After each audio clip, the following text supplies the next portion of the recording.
That kind of looks like a road released or something. These are a lot better than they used to be.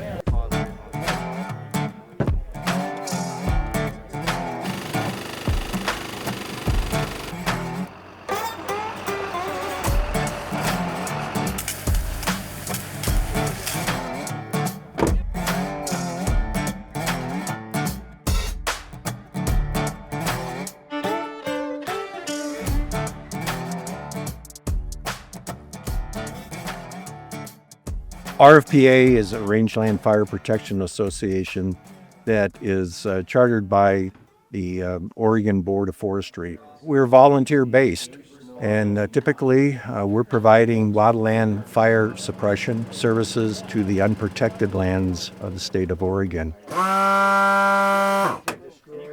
From roadside fires to lightning-caused ones that might be single tree to hundreds of acres. Wildfires have scorched much of the American West this year.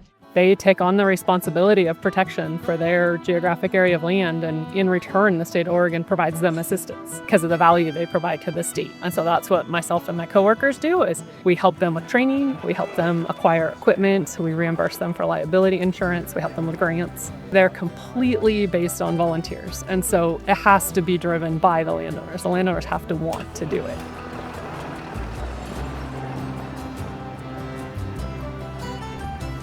This is an annual training event, but today is really literally where the rubber meets the trail.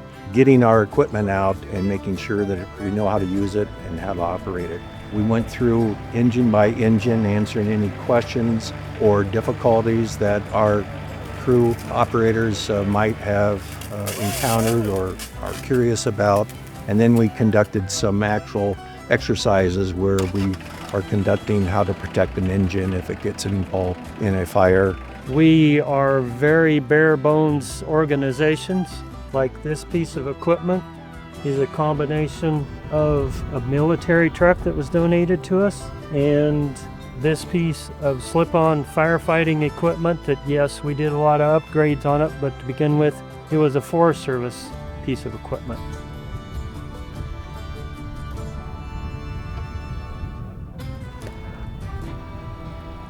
The RFPAs are protecting huge amounts of private land in eastern Oregon, especially in southeast Oregon, and it really showed during the 2024 fire season when there were not enough firefighters at the state, federal, local, and contract level. And so the role that these local landowners stay in and protecting their communities was really noticed. It's dry, and that's a bad precursor to possibility of disastrous large fires. I'd rather be lucky than good, as the saying goes there. If Mother Nature can cooperate and we don't have human-caused fires, that's luck, because we know that we have dry conditions with record low snowpack this year in the eastern Oregon area, so we're going to need any luck that can come our way.